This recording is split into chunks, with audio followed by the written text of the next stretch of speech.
Hey guys, welcome back to another video, and in this video I'm going to show you how you can fix your problem when it says Windows Update error. So how you can fix this, let's get started. First what you have to do is open settings. From here just click on settings and then you have to type troubleshoot here. After doing so you just have to click troubleshoot settings and then you have to click on additional troubleshooters. After this, what you have to do is go over to Windows Update and click on it and then click on Run the Troubleshooter. This will automatically detect your problem and will fix it.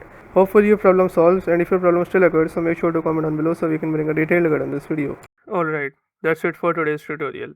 I really hope this video helped you solve your problem or learn something new about your PC. My goal on this channel is to make everything about computers simple and easy, whether it's fixing errors, downloading software or any game, boosting performance of any Windows or any game, or understanding new tools. If this video was helpful in any way, don't forget to hit the like button because it really motivates me to keep bringing you more useful content.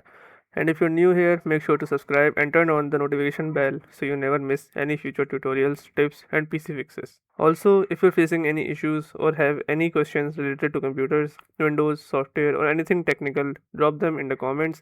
I read all of your comments and I'll try my best to help you out. Thanks a lot for watching. Take care of your system, keep learning, and I'll see you in the next video. Thanks for watching.